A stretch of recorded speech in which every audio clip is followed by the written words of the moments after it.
ಶ್ರೀ ಗುರುಭ್ಯೋ ನಮಃ. ಎಲ್ಲರಿಗೂ ನಮಸ್ಕಾರ. ರಾಯರವಾಣಿ ಚಾನಲ್ಗೆ ಸ್ವಾಗತ. ಮೇಷರಾಶಿಯ ಪ್ರಕಾಶಮಯ ಆತ್ಮೀಯ ವೀಕ್ಷಕರೇ, ಈ ಡಿಸೆಂಬರ್ ತಿಂಗಳು ನಿಮಗೆ ಸಾಮಾನ್ಯ ತಿಂಗಳಲ್ಲ. ವರ್ಷದ ಕೊನೆಯ ತಿರುವಿನಲ್ಲಿ ಜೀವನವನ್ನೇ ಮೇಲಕ್ಕೆ ಎತ್ತುವ ವಿಶಿಷ್ಟವಾದ ಕಾಲ. ನಿಮ್ಮ ರಾಶಿಯ ನಾಯಕನಾದ ಅಗ್ನಿಯೋಧ ಮಂಗಳದೇವ ಈ ತಿಂಗಳು ಅಪಾರ ಶಕ್ತಿ, ಧೈರ್ಯ ಮತ್ತು ಗಟ್ಟಿತನವನ್ನು ನಿಮಗೆ ತುಂಬುತ್ತಿದ್ದಾರೆ.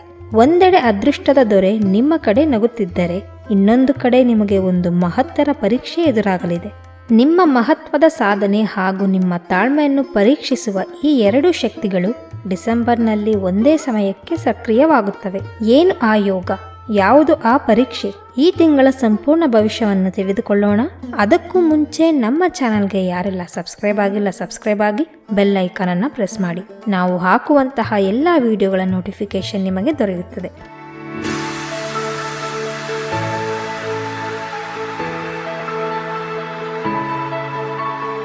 ಮೇಷರಾಶಿಯ ಅಧಿಪತಿ ಮಂಗಳ ಬಲಿಷ್ಠನಾಗಿರುವುದರಿಂದ ನಿಮ್ಮ ನಾಯಕತ್ವ, ನಿಮ್ಮ ನಿಜವಾದ ಸಾಮರ್ಥ್ಯ ಈ ತಿಂಗಳು ಸ್ಪಷ್ಟವಾಗಿ ಹೊರಹೊಮ್ಮುತ್ತದೆ.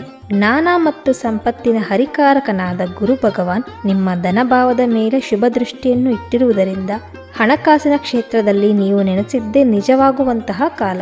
ನ್ಯಾಯ ಮತ್ತು ಫಲದ ದಾತನಾದ ಶನಿದೇವರು ಲಾಭಸ್ಥಾನದಲ್ಲಿ ಕುಳಿತಿರುವುದರಿಂದ ಹಾಕಿದ ಪ್ರಯತ್ನಗಳು ವ್ಯರ್ಥವಾಗುವುದಿಲ್ಲ. ಈ ಮೂರು ಗ್ರಹಗಳ ಆಶೀರ್ವಾದದಿಂದ ನೀವು ಮಾಡಿದ ಕೆಲಸಗಳು ಸರಿಯಾಗಿ ಪರಿಣಾಮ ತರುತ್ತದೆ. ಈ ಎಲ್ಲಾ ಗ್ರಹಗಳ ಸಂಯೋಗದಿಂದ ಈ ತಿಂಗಳು ನಿಮಗೆ ಯಾವ ಫಲಿತಾಂಶಗಳು ದೊರೆಯಲಿದೆ ಈ ತಿಂಗಳಲ್ಲಿ ನೋಡೋಣ. ಮೊದಲಿಗೆ ವೃತ್ತಿ ಜೀವನ. ಉದ್ಯೋಗದಲ್ಲಿರುವ ಮೇಷರಾಶಿಯವರಿಗೆ ಈ ತಿಂಗಳು ಬೇರೆ ಯಾರೂ ಮುಟ್ಟದ ಕೆಲಸಗಳನ್ನು ನೀವು ವೇಗವಾಗಿ ಮತ್ತು ನಿಖರವಾಗಿ ಮಾಡುತ್ತೀರಿ. ಸಮಯಕ್ಕೆ ಮೀರಿದ ಪ್ರಾಜೆಕ್ಟ್ಗಳನ್ನು ನೀವು ಸುಲಭವಾಗಿ ಮುಗಿಸಿ ನಿಮ್ಮ ಮೇಲಧಿಕಾರಿಗಳ ಗಮನ ಸೆಳೆಯುತ್ತೀರಿ. ಪ್ರಮೋಷನ್, ಜವಾಬ್ದಾರಿಯುತ ಹುದ್ದೆ ಅಥವಾ ದೊಡ್ಡ ತಂಡದ ನಾಯಕನಾಗುವ ಅವಕಾಶಗಳು ದೊರಕುವ ಸೂಚನೆ ಗಟ್ಟಿಯಾಗಿ ಕಾಣುತ್ತಿದೆ. ಕಚೇರಿಯಲ್ಲಿ ನಿಮ್ಮ ನಿರ್ಧಾರಶೀಲತೆ ಎಲ್ಲರನ್ನೂ ಆಶ್ಚರ್ಯಕ್ಕೆ ಗುರಿ ಮಾಡಬಹುದು. ಇನ್ನು ನಿಮ್ಮ ವ್ಯಾಪಾರ ವ್ಯವಹಾರ ಹಾಗೂ ಹಣಕಾಸಿನ ಕಡೆ ನೋಡುವುದಾದರೆ, ವ್ಯಾಪಾರ ಮಾಡುವವರಿಗೆ ಇದೊಂದು ಬಲವಾದ ಮುನ್ನಡೆಯ ತಿಂಗಳು. ರಿಯಲ್ ಎಸ್ಟೇಟ್, ಯಂತ್ರೋಪಕರಣ ನಿರ್ಮಾಣ, ಕ್ರೀಡೆ ಸಂಬಂಧಿತ ವ್ಯವಹಾರಗಳಲ್ಲಿ ದೊಡ್ಡ ಮಟ್ಟದ ಲಾಭ, ಹೊಸ ಒಪ್ಪಂದಗಳಿಗೆ ಸಹಿ ಹಾಕಲು ಇದು ಶುಭವಾದ ಕಾಲ. ಆದರೆ ಜಾಗ್ರತೆ ಇರಲಿ. ನಿಮ್ಮ ವೇಗ ಇತರರಲ್ಲಿ ಅಸಹನೆ ಉಂಟು ಮಾಡಬಹುದು. ನನ್ನ ಮಾತೇ ಅಂತಿಮ ಎನ್ನುವ ಹಠವನ್ನು ಬಿಟ್ಟು ತಂಡದವರ ಅಭಿಪ್ರಾಯವನ್ನು ಕೇಳಿ. ಸಣ್ಣ ವಿಷಯವು ದೊಡ್ಡ ಜಗಳಕ್ಕೆ ಕಾರಣವಾಗಬಹುದು. ಗುರು ಮತ್ತು ಶನಿಯ ಸಂಯುಕ್ತ ಪರಿಣಾಮದಿಂದ ಹಣದ ಹರಿವು ಹೆಚ್ಚು ಬಲವಾಗುತ್ತದೆ. ಹಳೆಯ ಆಸ್ತಿಗಳಿಂದ ಲಾಭ, ಸಾಲಗಳ ತೀರಿಕೆ, ಸರ್ಕಾರಿ ಹಣಗಳ ಆಗಮನ ಇವೆಲ್ಲವೂ ಸರಿಯಾದ ವೇಳೆಗೆ ಆಗುತ್ತದೆ. ಹೊಸ ವಾಹನ ಖರೀದಿಸಲು ಇದು ಉತ್ತಮವಾದ ಸಮಯ.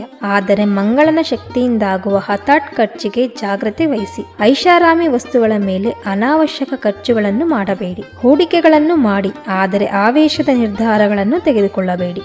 ಪ್ರೀತಿ ಸಂಬಂಧದಲ್ಲಿ ಇರುವವರಿಗೆ ಈ ತಿಂಗಳು ಅಪಾರ ಆಕರ್ಷಣೆ ಮತ್ತು ಫ್ಯಾಷನ್ ಉಂಟಾಗುತ್ತದೆ. ಆದರೆ ನಿಮ್ಮ ಕೋಪ ಮತ್ತು ಹಠದಿಂದ ತಾಳ್ಮೆಯನ್ನು ಕಳೆದುಕೊಳ್ಳಬೇಡಿ, ಏಕೆಂದರೆ ತಾಳ್ಮೆ ಸಂಬಂಧದ ಗಟ್ಟಿತನಕ್ಕೆ ಬಹಳ ಮುಖ್ಯ. ಇನ್ನು ಒಂಟಿಯಾಗಿರುವ ಮೇಷರಾಶಿಯವರಿಗೆ ಹೊಸ ವ್ಯಕ್ತಿಯ ಪ್ರವೇಶ ಆಗಬಹುದು. ವೇಗವಾಗಿ ಪ್ರೀತಿ ಆರಂಭವಾಗುವ ಸೂಚನೆಯೂ ಸಹ ಇದೆ. ಇನ್ನು ವಿವಾಹಿತರ ಜೀವನದಲ್ಲಿ ಅನ್ಯೋನ್ಯತೆ ಹೆಚ್ಚಾಗಿರುತ್ತದೆ. ಆದರೆ ಕೆಲಸದ ಒತ್ತಡವನ್ನು ಮನೆಯೊಳಗೆ ತರುವುದನ್ನು ತಪ್ಪಿಸಿ. ಸಹೋದರ ಸಹೋದರಿಯರ ನಡುವೆ ಆಸ್ತಿ ವಿಷಯಕ್ಕೆ ಸಣ್ಣ ಸಂಘರ್ಷ ಉಂಟಾಗಬಹುದು. ಆದ್ದರಿಂದ ಮಾತಿನ ಮೇಲೆ ಹಿಡಿತವಿರಲಿ. ನೀವು ಆಡುವ ಮಾತುಗಳು ಇನ್ನೊಬ್ಬರಿಗೆ ನೋವನ್ನು ಉಂಟು ಮಾಡಬಹುದು. ಆದ್ದರಿಂದ ಮಾತನಾಡುವಾಗ ಯೋಚನೆ ಮಾಡಿ ಮಾತನಾಡಿ. ಇನ್ನು ಕುಟುಂಬದಲ್ಲಿ ಶುಭ ಕಾರ್ಯಗಳು ನಡೆಯುವಂತಹ ಸಾಧ್ಯತೆಗಳು ಹೆಚ್ಚಾಗಿರುತ್ತದೆ. ವಿದ್ಯಾರ್ಥಿಗಳಿಗೆ ಏಕಾಗ್ರತೆ ಹೆಚ್ಚಾಗುತ್ತದೆ. ಸ್ಪರ್ಧಾತ್ಮಕ ಪರೀಕ್ಷೆಗಳು, ದೈಹಿಕ ಪರೀಕ್ಷೆಗಳಲ್ಲಿ ಯಶಸ್ಸು ನಿಮ್ಮದಾಗುತ್ತದೆ. ನಿಮ್ಮ ನೆನಪಿನ ಶಕ್ತಿಯು ತುಂಬಾ ಉತ್ತುಂಗದಲ್ಲಿರುತ್ತದೆ. ಇನ್ನು ಆರೋಗ್ಯದ ವಿಚಾರ ನೋಡುವುದಾದರೆ, ರಕ್ತದ ಒತ್ತಡ, ಉಷ್ಣಜ್ವರ, ಚರ್ಮ ಸಂಬಂಧಿ ಸಮಸ್ಯೆಗಳು ಹಾಗೂ ತಲೆನೋವುವಂತಹ ಸಮಸ್ಯೆಗಳು ಉಂಟಾಗಬಹುದು.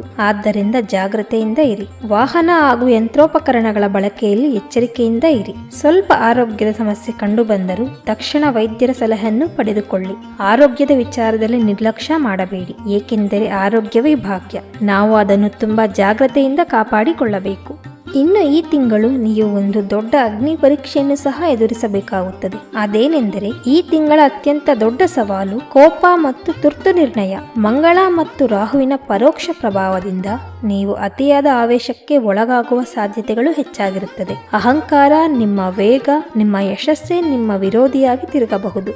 ಒಂದು ತಪ್ಪು ನಿರ್ಧಾರ ನೀವು ಗಳಿಸಿದ ಗೌರವವನ್ನು ಕ್ಷಣಗಳಲ್ಲಿ ಕಳೆದು ಹೋಗುವ ಸಾಧ್ಯತೆ ಹೆಚ್ಚಾಗಿರುತ್ತದೆ. ಆದ್ದರಿಂದ ಜಾಗ್ರತೆ ವಹಿಸಿ. ಈ ತಿಂಗಳು ನಿಮಗೆ ಎದುರಾಗುವ ಈ ಎಲ್ಲಾ ಸಮಸ್ಯೆಗಳಿಂದ ಹೊರಬರಬೇಕಾದರೆ ಹನುಮನೊಬ್ಬನೇ ಮಂಗಳನ ಅತಿಯಾದ ಶಕ್ತಿಯನ್ನು ಸಮತೋಲನ ಪಡಿಸುವ ದೈವ. ಆದ್ದರಿಂದ ಪ್ರತಿ ಮಂಗಳವಾರ ಹನುಮಾನ್ ದೇವರ ದರ್ಶನವನ್ನು ಮಾಡಿ, ಹನುಮಾನ್ ಚಾಲೀಸವನ್ನು ಪಠಣೆ ಮಾಡಿ. ಪ್ರತಿದಿನ 30 ನಿಮಿಷ ವ್ಯಾಯಾಮ ಅಥವಾ ಜಾಗಿಂಗ್ ಮಾಡಿ. 10 ನಿಮಿಷಗಳ ಪ್ರಾಣಾಯಾಮ ದೇಹದ ಉಷ್ಣತೆ ಕಡಿಮೆ ಮಾಡಲು ಸಹಾಯವಾಗುತ್ತದೆ. ಅದನ್ನು 10 ನಿಮಿಷಗಳ ಕಾಲ ಮಾಡಿ. ಮಂಗಳವಾರ ಕೆಂಪು ವಸ್ತುಗಳು, ಬೇಳೆ, ಸಿಹಿ ತಿಂಡಿ ದಾನ ಮಾಡಿದರೆ ಗ್ರಹಗಳ ಕೋಪವು ಶಾಂತವಾಗುತ್ತದೆ. ಈ ತಿಂಗಳು ನಿಮ್ಮ ಧೈರ್ಯ, ನಿಮ್ಮ ಶಕ್ತಿ ಮತ್ತು ನಿಮ್ಮ ತಾಳ್ಮೆ ನಡುವೆ ಸಮರ ಹೆಚ್ಚಾಗುತ್ತದೆ. ಕೋಪ ಮತ್ತು ಆತುರವನ್ನು ಜಯಿಸಿದರೆ ಮೇಷರಾಶಿಯವರು ವರ್ಷವನ್ನು ವಿಜಯಶಾಲಿಯಾಗಿ ಮುಗಿಸುವುದು ಖಚಿತ. ಈ ತಿಂಗಳು ನಿಮಗೆ ಎದುರಾಗುವ ಎಲ್ಲಾ ಸಮಸ್ಯೆಗಳಿಗೆ ನಾನು ಹೇಳಿದ ಪರಿಹಾರಗಳನ್ನು ಸರಿಯಾದ ಕ್ರಮದಲ್ಲಿ ಮಾಡಿ. ಈ ತಿಂಗಳು ನಿಮಗೆ ಎಲ್ಲವೂ ಶುಭವಾಗಲಿ ಎಂದು ಆಶಿಸುತ್ತಾ ಮುಂದಿನ ಸಂಚಿಕೆಯಲ್ಲಿ ಸಿಗೋಣ. ಧನ್ಯವಾದ.